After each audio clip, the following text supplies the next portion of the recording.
Hey, what's up? This is Jared with the iPhone App Podcast. Today we're going to take a look at Fitphone again. I did a review on Fitphone a while back, but there have been some bug fixes and some updates and stuff to the app, and I wanted to kind of bring things up to speed. The developer contacted me and asked me if I would do another review, and I thought, you know, some of those things were fixed, so let's go ahead and check it out. So in Fitphone, basically what it is an application that allows you to log your workout.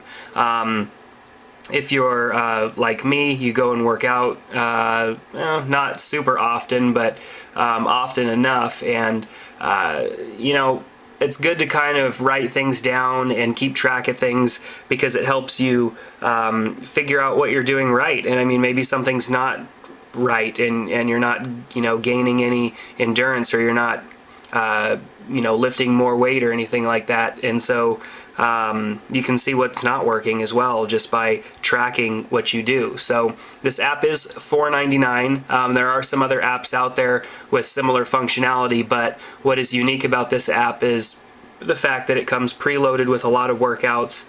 It allows you to add your own workouts, and it gives you reports that you can view on your phone, or you can email them to yourself or somebody else as well. So let's go through adding a workout. I already added one for today, so let's just add one for the 21st instead. So clicked on the plus. Let's move back to the 21st. Let's name this one. You can give them custom names. Like say I usually would name a workout or give it a name or add a note if it was just a very good workout, if I had a great workout. So you're going to hit edit, and you can import new exercises. You have to click on the plus, which to me is a little, it confuses me because I'm used to just being able to click on or tap on a word, but I have to go over into the corner and hit a plus. So that's okay though. I'll get used to it one of these days. So I'm going to add bike, and then I'm going to go and add, and see, you'll be doing this at either as you work out or after you work out. You would go through and you would log all this stuff. So I did some stairs. Let's add another. Then I decided to do some lunges, and see, I still do it. I click on the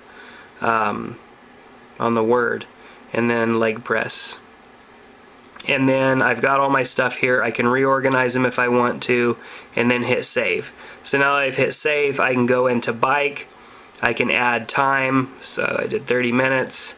I did a distance of, let's say, 11 miles, and then I can add a note if I'd like. Then I can go back and go over to stairs.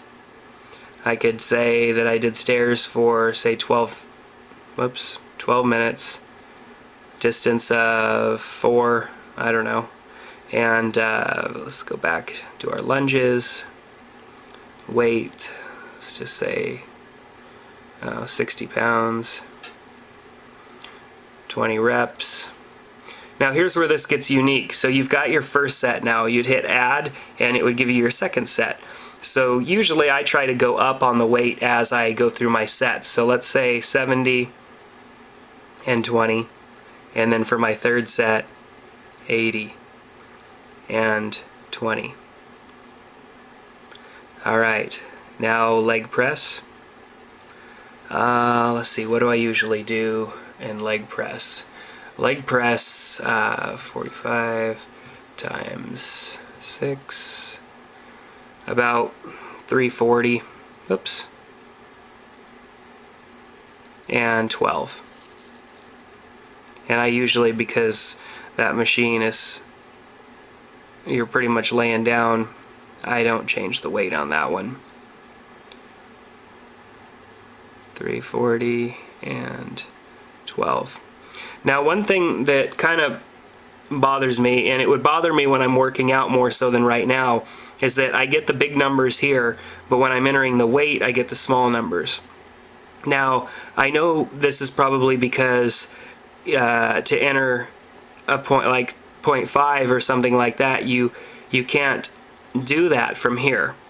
But in lifting weights, 0.5 doesn't, I mean, a half a pound doesn't need to be recorded in my opinion, but that's just me. So it would make it easier while I'm working out and I'm, you know, when my heart rate's increased and stuff, I'm a little shakier, you know, than most of the time. I'm usually a little shaky anyways, but you know what I'm saying, it's a little harder to go and enter information on a smaller keypad. I like the bigger keypad, but I assume that's why they're using the smaller keypad on weight, because you want to be able to enter, you know, half pound or a quarter pound or something like that. But I don't really think that that's too important, but that's just me.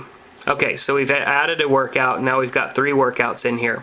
So I can go over to reports and I could view my exercise results, and it's going to show me everything that's in the system here.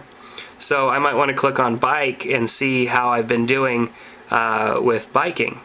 So shows me, forgot to record my distance there, but my time and my distance. So as I start biking more often and my distance increases for the amount of time, I could start seeing if I'm doing better, or maybe I've been working out in the morning instead or something, and I can leave that as a note.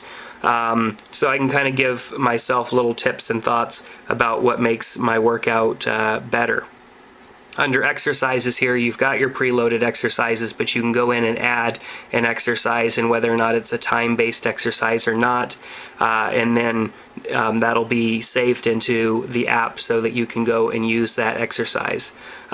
So they've fixed a lot of little errors and things that were kind of coming up before, bugs that were in the app, and so I could easily say that this is a 5-star app just because of all of the functionality that it has, and its ability to save your information and give you kind of an idea of where you're at. Because even if you went in there into the gym with a booklet or something like that, you're still going to be thumbing through pages. You're not going to be able to just click on reports, find something that you do all the time like biking, and see your you know, how you've been increasing in your distance and different things like that, and how much more weight you've been, you know, maybe bench pressing or something like that as you add more of that information into the system. So eventually it would be really neat, you know, you can look back at this and say, wow, you know, 6 months ago I was only bench pressing, you know, 120 pounds or something. Now I'm up to 180 and I'm doing 12 reps instead of 8. So you get a really good idea of how you're, you know, how you're increasing in your workout plan. So definitely recommend Fitphone if you're into working out and going to the gym. And if you do supplements, or you use you know, supplements and stuff from like GNC or whatever, make a note too in there that you took that stuff, because you might find yourself performing differently using different supplements or not using supplements at all. So it's even good to record that information into this app. That's just, you know, my own thoughts, you know, being that I work out pretty often. So yeah, that's going to do it for this app review. It went a little long, but there was a lot to show you. So my name's Jared Hill. This is the iPhone App Podcast, and we'll see you next time. Take care.